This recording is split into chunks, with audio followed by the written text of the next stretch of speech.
Olá, boa tarde.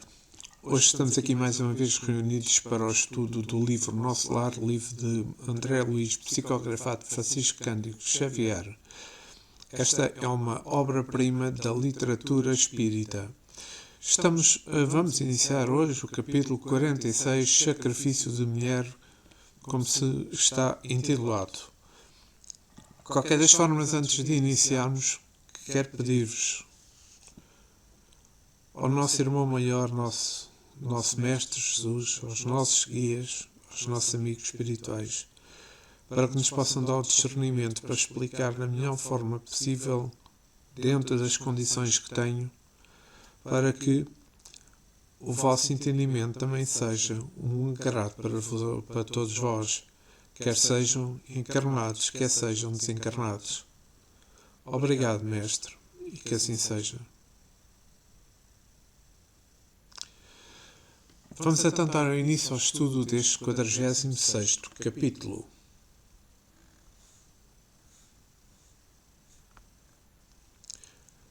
O ano se passou em trabalhos construtivos, com imensa alegria para mim.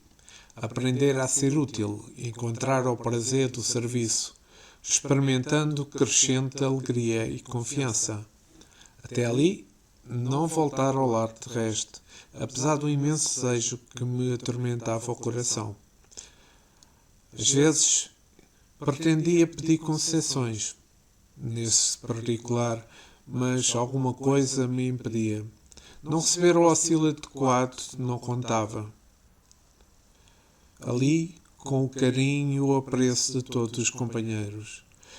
Reconhecia, portanto, que se houvesse proveito de há muito, teria sido encaminhado ao velho ambiente doméstico. Cumprira, pois, aguardar a palavra de ordem. Além disso, não obstante desdobrar atividades na regeneração, o ministro Clarencio continuava a responsabilizar-se pela minha permanência da colónia.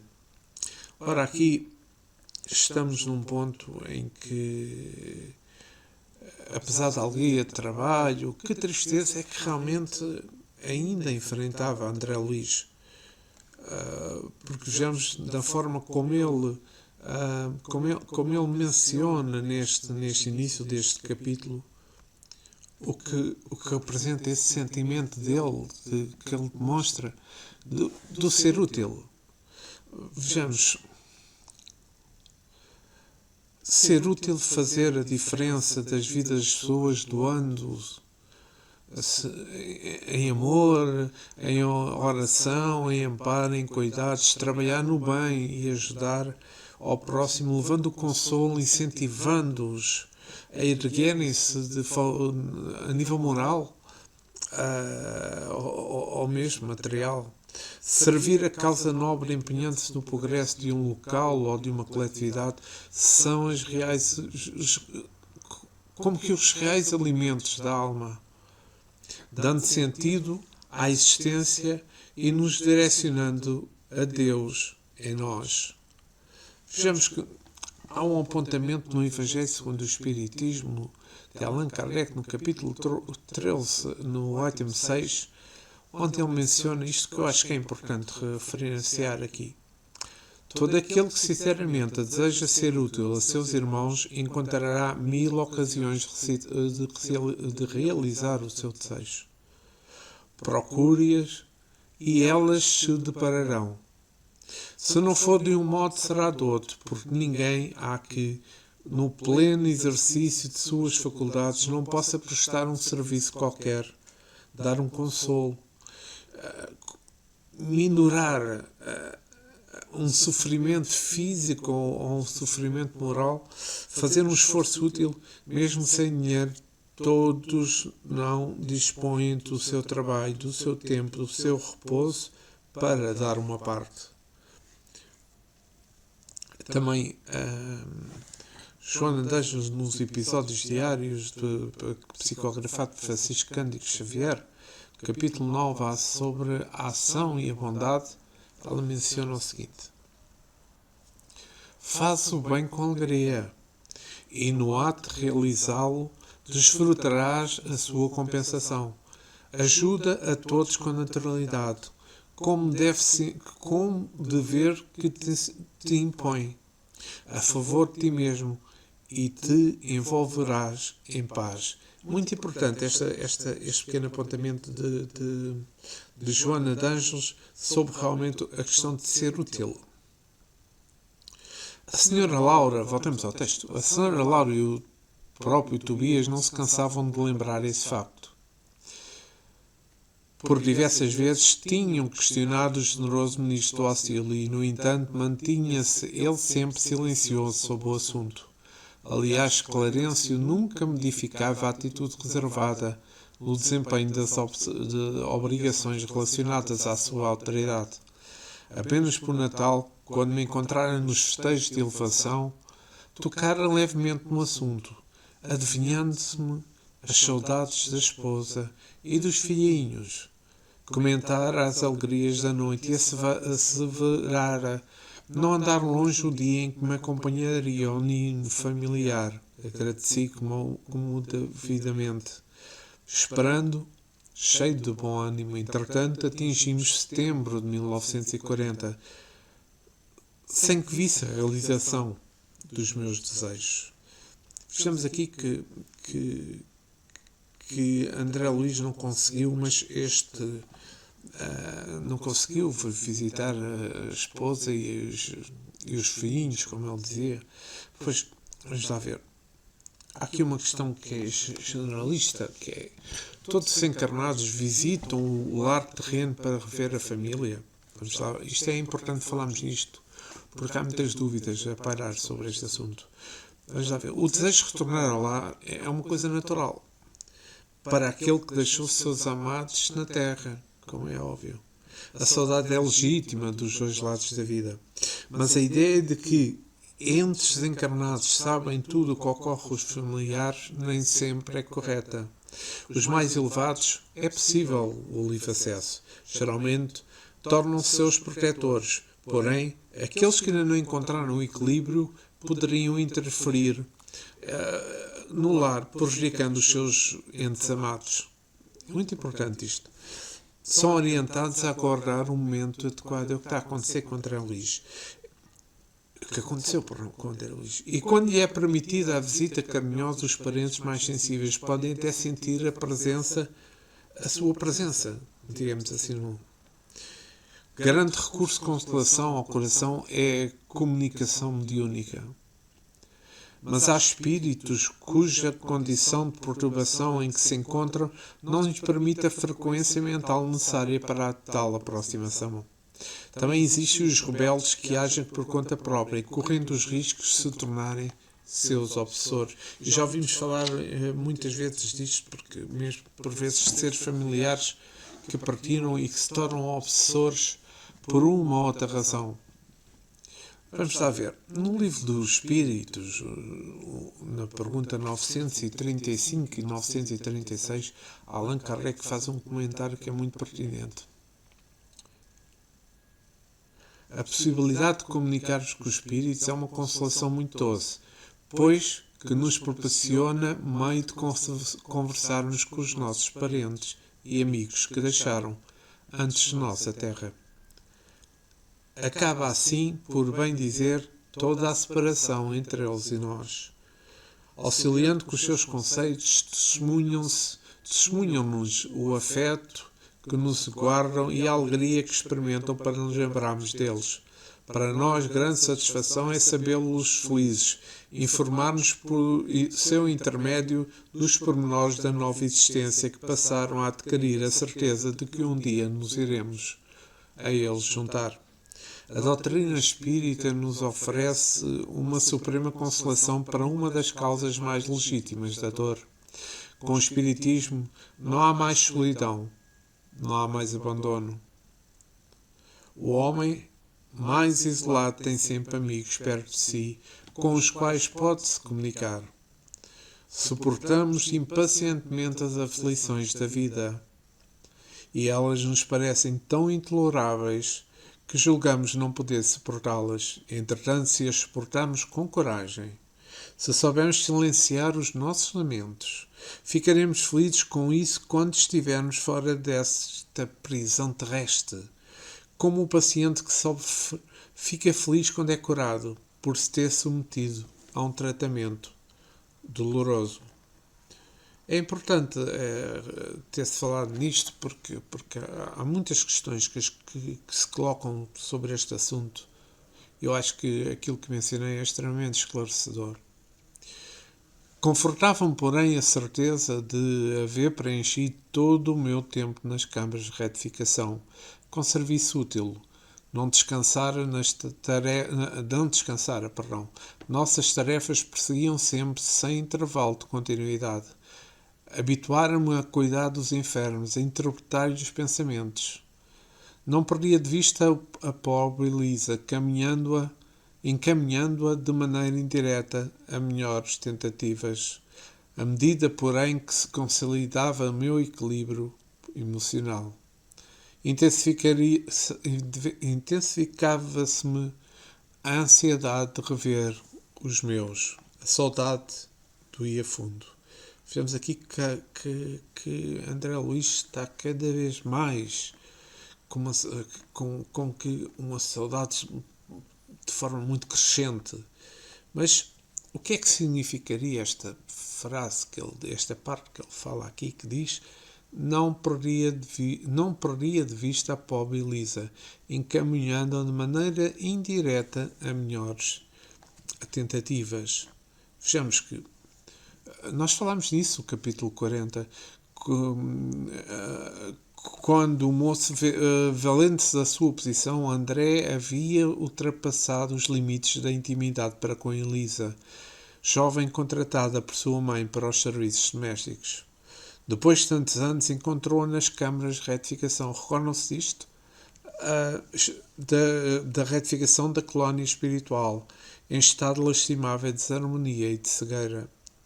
Mesmo sem o reconhecer, devido à falta de visão, ela relatou-lhe sobre a sua vida desventurada após ter saído da casa daquela família e do ódio que nutrira por aquele rapaz. Com arrependimento, reconhecendo a sua parte da responsabilidade por aquela situação de Elisa, a partir dali André tornou-se amigo e procurou auxiliá-la no anonimato. Isso demonstra a necessidade dos espíritos se reconciliarem com a própria consciência em débito, com relação a desafetos semeados em existências comprometidas que geraram sofrimento e dor em corações que agora precisam de ser resgatados através do amor. Porém, nem sempre é possível a reparação dos planos espiritual, sendo necessária a reaproximação pelos caminhos da reencarnação. Vejamos, esta parte é uma parte extremamente importante. Vejamos, porque André Luís também era culpado do que tinha acontecido com ela. De uma certa forma. E ele aqui tem a clareza já de poder-la ajudá-la de uma forma anonimato. Não dizendo a ela quem ele é, mas ajudando-a com que a superar as mágoas que ela sentia de uma vida desventurada que teve. Joana de Ângeles responde por o livro de Divaldo Franco, na pergunta 89. Ela escreve o seguinte: sob o véu da ignorância das causas, é para muitos bem fácil superar situações e pessoas desagradáveis, conviver o clima de tolerância e agir com serenidade em determinadas circunstâncias, que a sua recordação produziria abatimento e incendiaria revolta, desencadeando processos cruéis de revide.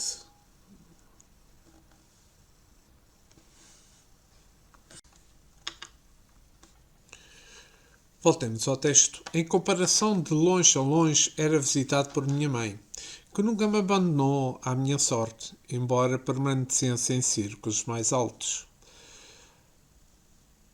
A última vez que nos avistáramos, ela me disse que tencionava cientificar-me de novos projetos. Aquela atitude maternal de sua suave conformação nos sofrimentos morais que lhes feriram a alma sensível comoveram profundamente. Que novas resoluções teria tomado? Intrigado, esperei a visita, ansioso conhecer os seus planos. Vejamos aqui esta parte que se torna também uma parte muitíssimo interessante. A que círculos mais altos é que se referia a André Luiz quando ele menciona isso? É que vou voltar a referir isto, já falámos anteriormente. Esses círculos mais altos é as esferas mais elevadas do plano espiritual, condizentes com o patamar evolutivo já alcançado por cada ser. Zonas mais de trabalho, maior beleza, maior felicidade, condições estas antevistas por André quando transportado mentalmente durante um sono. No nosso lar, no capítulo 36, se recordarem, ele menciona isso mesmo. Fui conduzido então por ela a prodigioso bosque, onde as florestas eram dotadas de singular propriedade, a de reter a luz, revelando-lhe a festa permanente do perfume e da cor. Tapetes dourados e luminosos estendiam-se de maneira sob as grandes árvores sussurrantes ao vento. Minhas impressões de felicidade e paz eram inexcedíveis. A esfera mais elevada, meu filho, requer muito mais trabalho, maior abnegação. Isto no capítulo 16. Não suponhas que a tua mãe permaneça em visões beatificadas. A distância dos deveres justos devo fazer sentir, no entanto, que as minhas palavras não representam qualquer nota de tristeza, mas na situação em que me encontro, é antes a revelação da responsabilidade necessária. Vejamos que a mãe está naquele patamar evolutivo, mas a mãe tem uma maior responsabilidade, tem muito maior felicidade, maior empenho. Mas é isso o objetivo da evolução. É esse o objetivo que todos nós temos que fazer. Que chegamos a um patamar, temos uma zona de maior de felicidade, mas também maior obrigação por aqueles que ficam cá para trás, quer sejam docentes queridos ou não. E vamos voltar ao texto. Com efeito, nos primeiros dias de setembro de 1940, minha mãe veio às câmaras e, depois de saudações carinhosas, comunicou-me o propósito de voltar à Terra.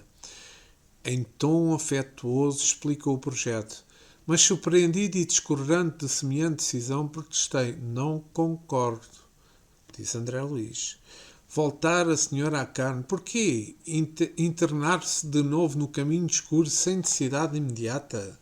Esta foi, digamos que, a resposta de André Luiz. Mas aqui vamos ver o seguinte. Por razão, a mãe de André Luiz tinha então dito que o propósito de voltar à Terra. Vamos lá ver. Se não havia necessidade imediata própria para a reencarnação, então seu propósito se relacionava à missão assumida de auxiliar os seus entes queridos. No nosso lar, no capítulo 16, também está mencionado que, desde que voltei da Terra, tenho trabalhado incessantemente para a nossa renovação espiritual. Muitas entidades encarnando permanecem agarradas ao lar terrestre, a pretexto de muitos amarem os que demoram no mundo carnal. Ensinaram-me aqui, todavia, que o verdadeiro amor para transbordar em benefícios precisa trabalhar sempre.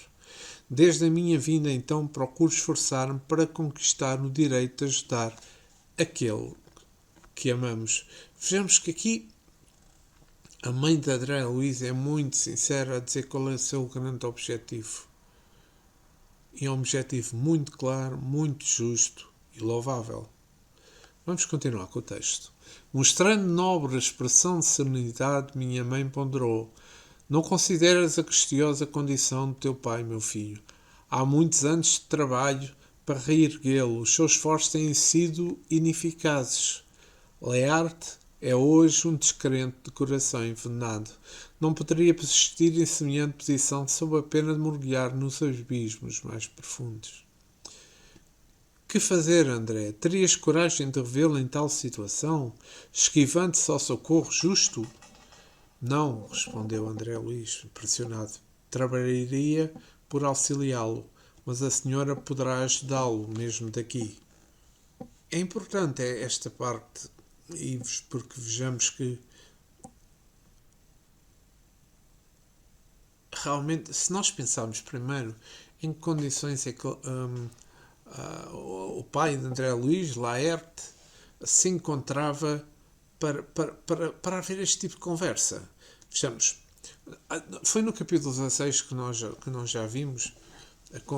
Há anos estava Laerte numa zona de trevas compactas no umbral, inativo em si, mesmo entre a indiferença e a revolta, preso nas teias da ilusão e de duas das ligações clandestinas que tiveram no mundo fora do lar, mentalmente vinculadas a uma rede de entidades maléficas e cujo padrão vibratório decorrente do vício e da mentira que se habituara não lhe permitia perceber agora a presença espiritual da esposa, nem a assistência desvelada de outros amigos que pretendiam conduzi-lo ao Ministério da Regeneração. Vejam bem que a forma como o pai de André Luís, Laerte, se encontrava. André Luís também escreve no livro Libertação, psicografado de Francisco Cândido Xavier, uma coisa que é importante, logo no capítulo 1. Cristo não brilha apenas pelo ensino sublimado, resplandece na demonstração. Em companhia dele é indispensável mantermos a coragem de amparar e salvar, descendo aos recessos do abismo, não longe da nossa paz relativa, em círculos escuros e desencantando e desesperação, misturando milhões de seres, conclamando arrogância, ou seja, conclamando compaixão, ou seja, rogando compaixão. Porque não acender piedosa luz dentro da noite que se mergulham desorientados? Porque não semear esperanças entre corações que abdicaram da fé de si mesmo, à frente, pois, de imensas coletividades de dolorosa petição, de reajustamento, faz inadiável o auxílio restaurador.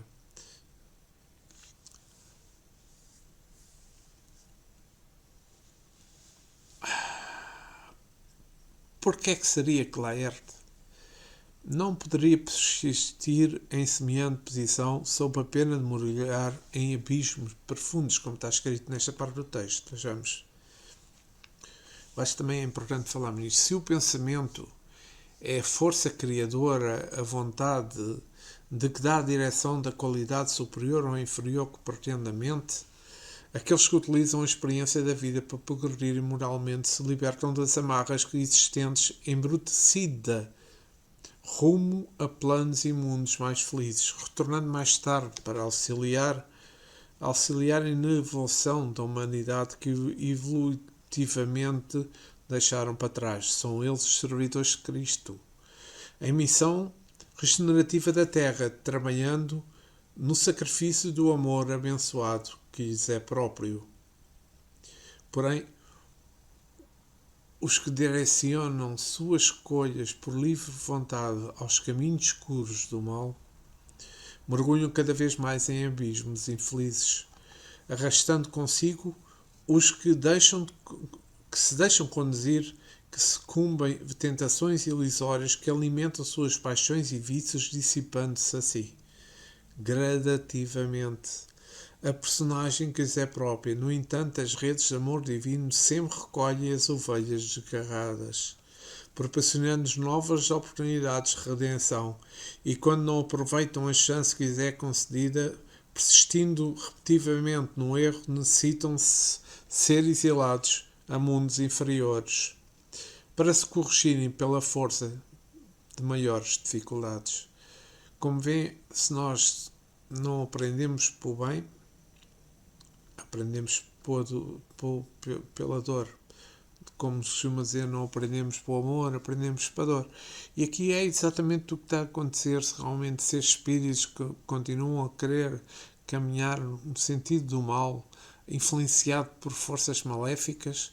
É óbvio que eles irão ser bastante prejudicados, porque irão para mundos inferiores, enfrentando dificuldades muito maiores que enfrentaram aqui na Terra quando cá estiveram, para poderem evoluir e compreenderem o amor através da dor.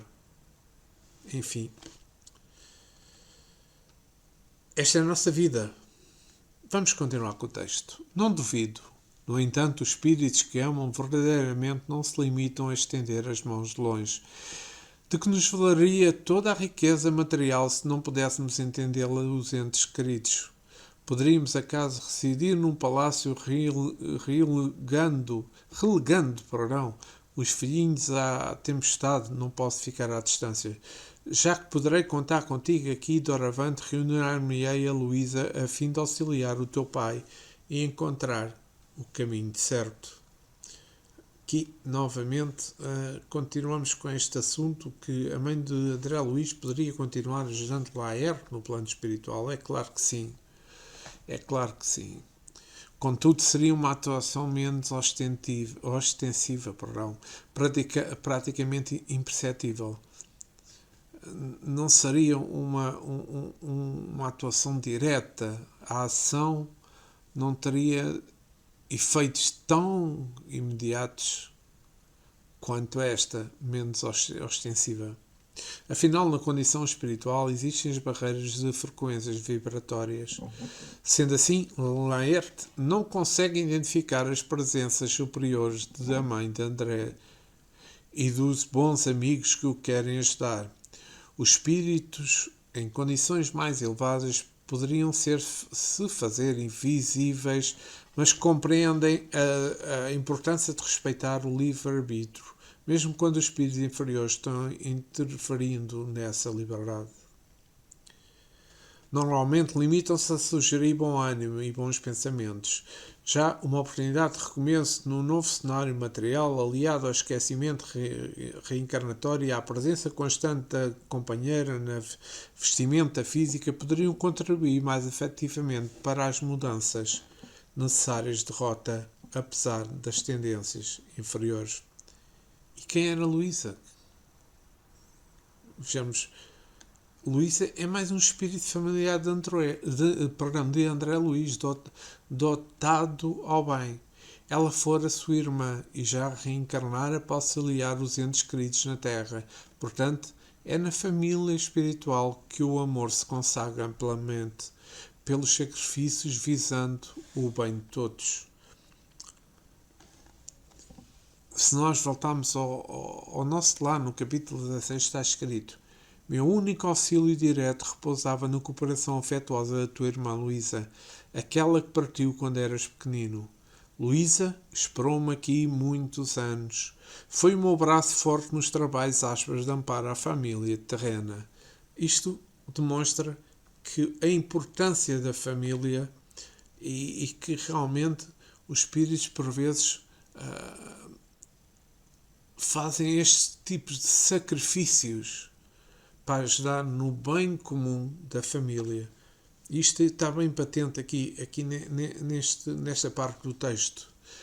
E voltemos ao texto. Pensei e argumentei. Insistira, no entanto, com a senhora. Não haverá meios de evitar essa circunstância? Não seria possível. Estudei detetivamente o assunto. Meus superiores hierárquicos foram concordantes no conselho. Não posso trazer o inferior para o superior, mas posso fazer o contrário. Que me resta senão isso? Não devo hesitar um minuto. Tenho em ti o amparo do futuro. Não te percas, pois, meu filho, e auxilia tua mãe quando puderes transitar entre as férias que nos separam da crosta. Enquanto isso, zela para as tuas irmãs, que talvez ainda se encontrem nas sombras do umbral em trabalho ativo de purgação. Estarei novamente no mundo em breves dias, onde me encontrarei com Laerte para os serviços que o Pai confiou. Que parte tão importante que estamos a ler deste livro. Então, o que é que poderia significar o que está escrito aqui? Não posso trazer um inferior para o superior, mas posso fazer o contrário. Isto também é bom lembrarmos, que é uma coisa que,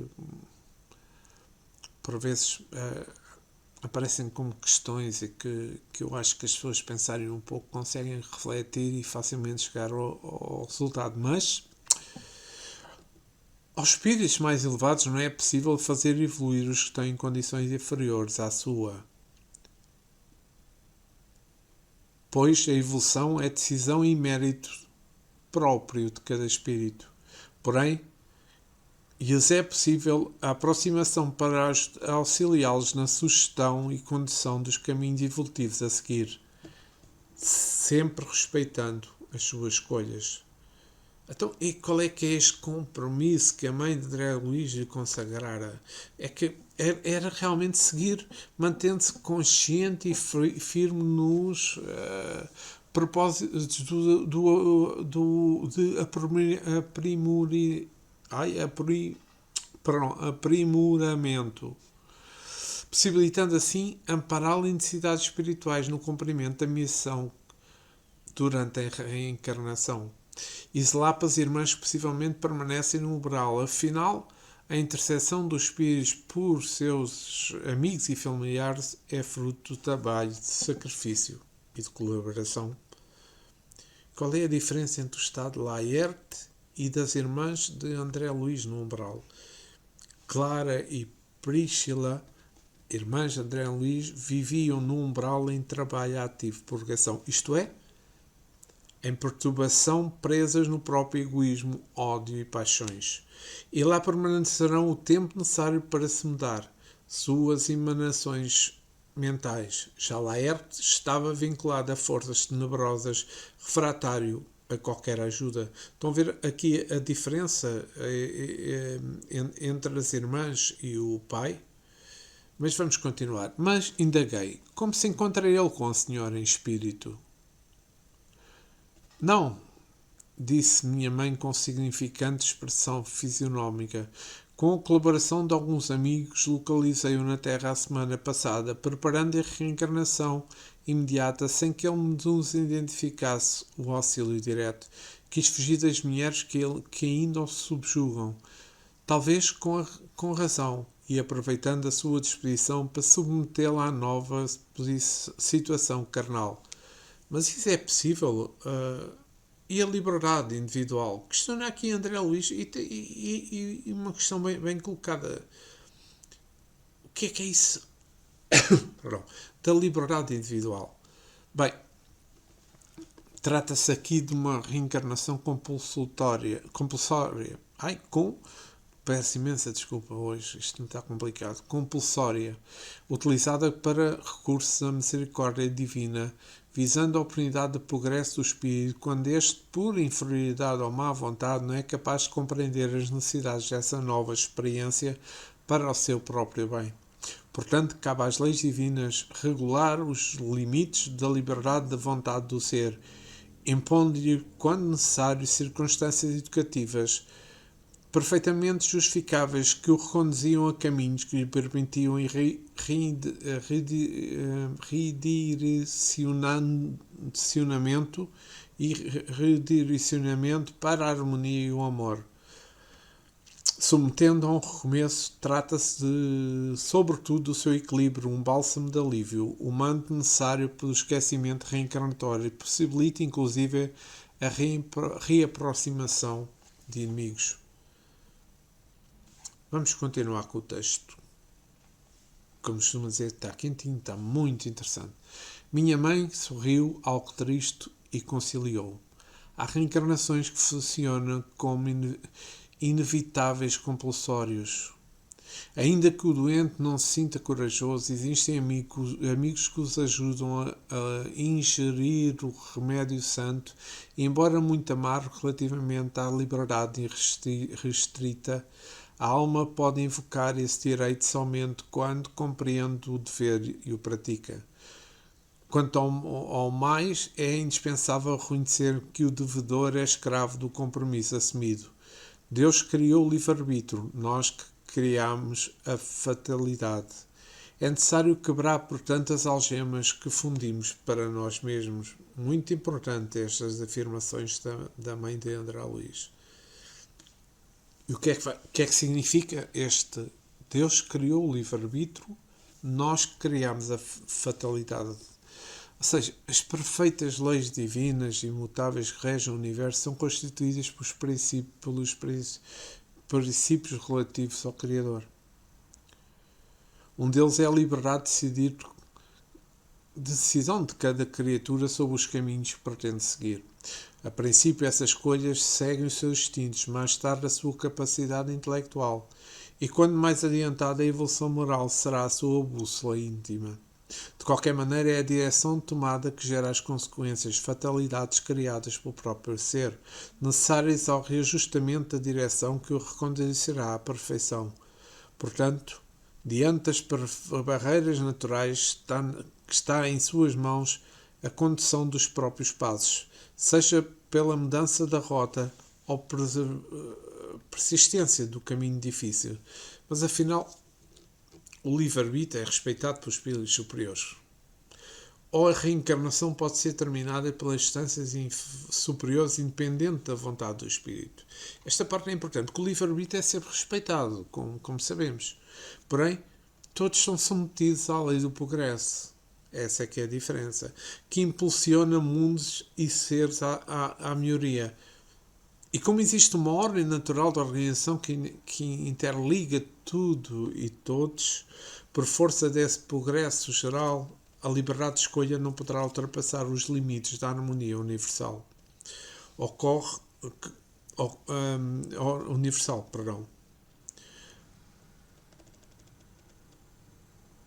Que considera inclusive as escolhas contrárias a essa harmonia. Sempre que isso ocorre, há mecanismos compensatórios para a retoma do equilíbrio geral. Se o ser não decide por si mesmo a utilização desses recursos, estes alcançarão mais tarde ou mais cedo. O processo reencarnatório é um processo fundamental para o crescimento do espírito. O planeamento desse processo pode ser elaborado por ele próprio, desde que tenha condições morais e intelectuais para fazê-lo. Porém, no caso de espíritos menos adiantados, esse planeamento pode ficar da responsabilidade de outros espíritos mais esclarecidos. Porém, caberá ao reencarnante a decisão de como reagir a circunstâncias que se irá encontrar, que se irá defrontar. E isso gerará futuras consequências, como todos nós sabemos. Vamos voltar ao texto. Enquanto me perdia em graves pensamentos, ela continuou retomando as anteriores observações. As infelizes irmãs que o perseguem, entretanto, não o abandonam.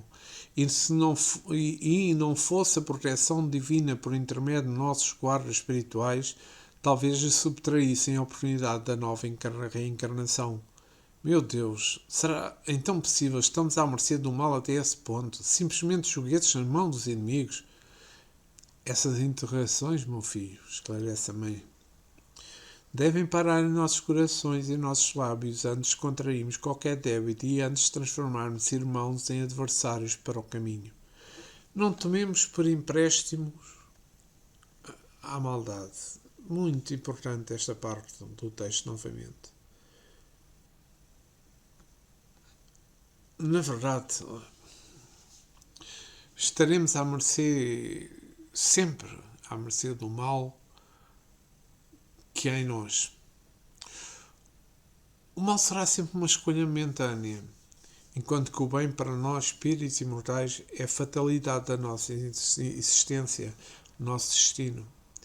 Estamos mergulhados num mar de fluidos mentais, dos mais perversos aos mais sublimes. A sintonia das nossas emanações mentais é que determinam as influências que nos alcançam, e mesmo adiante das prisões psíquicas inferiores, os emissários do bem nos envolvem em sugestões e atuações eliminativas. Mas o que é que está aqui mencionado no final desta parte que lemos agora? Não tomes empréstimos à maldade. Vejamos, devemos questionar os vínculos do mal a que nos expomos antes de cometermos os erros por causa das ligações para que possamos evitá-los. Afinal, o que nos acorrenta ao mal são as nossas próprias atitudes contrárias à lei, às leis divinas, débitos contraídos para a nossa imprevidência que precisam ser saldados e desafetos semeados pelo nosso orgulho e egoísmo que nos exigem reparação. Enquanto houver reajuste a ser corrigido, o mal se alimenta. Esta é que é importante. Temos de pensar bem naquilo que fazemos e como é dizer, dos resultados desses atos. Vamos continuar com o texto. E essas mulheres indagou, neste caso, André Luís, que será feito dessas infelizes? Minha mãe sorriu e respondeu: serão minhas filhas daqui a uns anos. É preciso não esqueceres que ir ao mundo em auxílio do teu pai. Ninguém ajuda efetivamente e de uma forma eficiente, intensificando as forças contrárias.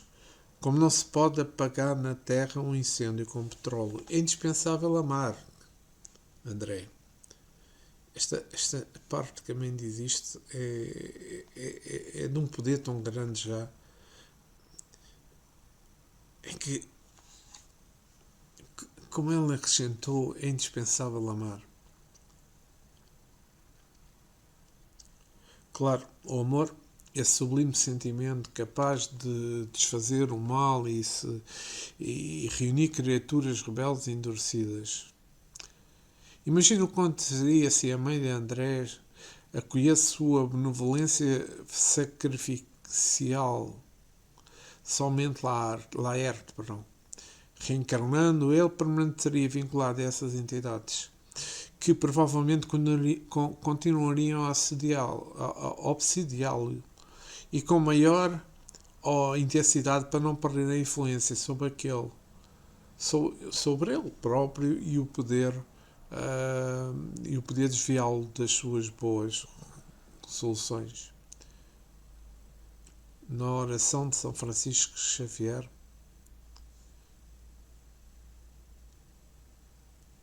ele menciona: onde houver ódio, que eu leve o amor. E estas palavras são bem importantes. E também sobre isto, Jesus, em Lucas, menciona que mais digo a vós que estáis ouvindo: amai os vossos inimigos, fazei o bem para os que vos odeiam, bendizei os que vos amaldiçoam, orai por aqueles que os caluniam. Ao que te batem uma face, oferece também a outra, e ao que tiver tirado um manto, nem mesmo a túnica recuses. Vejamos que isto é uma coisa extremamente importante. E como é necessário, porque é que é necessário ela recebê-las como filhas, a mãe de André Luís? Bem, estudei detivamente o assunto. Meus superiores hierárquicos foram acordos no conselho. Ou seja, ela não fez por iniciativa própria. Ou seja, a iniciativa pode ter partido dela, mas ela foi aconselhada a fazer. Portanto, não se trata de uma decisão, como é que eu ia dizer, aleatória, simplesmente. Tudo planeamento reencarnatório é identificar sob as circunstâncias que se apresentam as alternativas, o estado, as características históricas, as possibilidades de derrota de cada espírito envolvido e sempre sob um ponto de vista superior, tanto moral como intelectual. Portanto, com certeza, a deliberação foi a melhor possível para que hajam reais oportunidades de regeneração. não só pela aproximação física, mas também pelo entrelaçamento de sentimentos e atitudes cotidianas de cuidado e de carinho característicos e necessários neste tipo de relações. Voltemos ao texto. Texto extremamente rico. Mãe de André Luís diz: os que descreem perdem o rumo verdadeiro, peregrinando pelo deserto. Os que erram se desviam da estrada real, mergulhando no pântano. O teu pai é hoje um descrente. E essas próprias irmãs portam pesados fardos na lama da ignorância e da ilusão. Em futuro não distantes, colocarei todos eles em meu amparo materno, realizando minha nova experiência.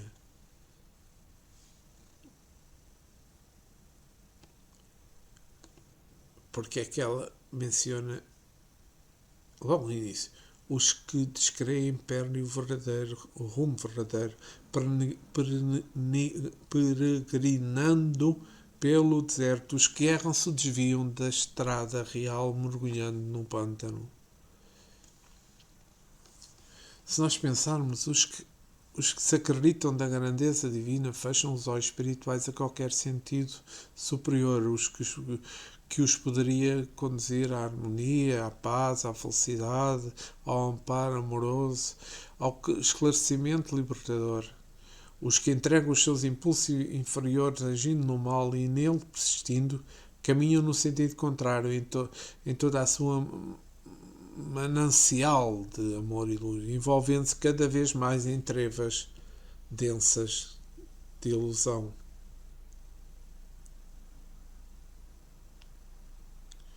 E aqui falemos da reencarnação. Porque isto representa, ou seja, esta parte do texto é muito clara sobre o que é a reencarnação. O objetivo da reencarnação. E fechamos. A reencarnação é a abençoada oportunidade de aprendizado do espírito, que nela encontra experiências e relações necessárias ao seu aperfeiçoamento. Isto está muito complicado, peço desculpa. Recomeçando quantas vezes for possível na vestimenta física, reparando a alma, atraindo para si o remédio amargo de todas as suas feridas abertas, nos tombos morais pretéritos e as difíceis provas que fortalecerão e reajustarão as suas conquistas. Encontrará afinidades que sustentam o ânimo e o amparo das dificuldades também. Os adversários e inimigos que devem ser revertidos em afetos e corações ao coração através do árduo exercício do perdão.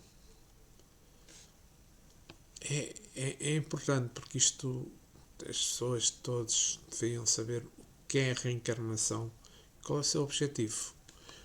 E voltemos. E olhos brilhantes e úmidos como se estivesse a contemplar horizontes do futuro, rematou. E mais tarde, quem sabe, talvez regresse ao nosso lar, cercada de outros afetos sagrados, para uma grande festividade de alegria, amor e união. Identificando o espírito de renúncia, ajoelhei-me e beijei-lhe as suas mãos. Desde aquela hora, minha mãe não era apenas minha mãe. Era muito mais do que isso. Era a mensageira do amparo, que sabia converter cruéis em filhos no seu coração, para que eles retomassem o caminho de todos os filhos de Deus. Mas antes de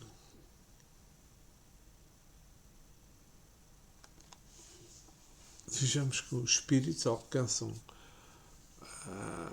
uma condição mais elevada pelos seus próprios méritos, tendo direito a usufruir de planos mais felizes e harmoniosos, cercados de beleza, fraternidade e tarefas edificantes. O que os faz regressar aos planos encarnatórios mais densos e missão voluntária é o amor aos familiares e amigos que ainda se encontram nos caminhos inferiores. E também a gratidão pelo mundo lhes possibilita a ascensão espiritual e que agora desejam auxiliar. Isto exige o sacrifício da sua própria condição alcançada, submetendo a possível sofrimento e provas que não necessitariam experimentar, e riscos que comprometeram e comprometam de alguma forma as aquisições íntimas já alcançadas. E com isto chegamos ao final deste 46º capítulo do estudo do livro O Nosso Lar, de André Luiz, psicografado por Francisco Cândido Xavier. E quero agradecer ao nosso irmão maior, ao nosso Mestre Jesus, os nossos guias, nossos amigos espirituais, pela paz que se envolveu aqui, neste momento que fiz esta gravação. E espero que pela paz que se possa envolver em todos aqueles que irão ouvir, encarnados ou desencarnados. Que nos ajudes sempre, Jesus. Agora e sempre. E que assim seja.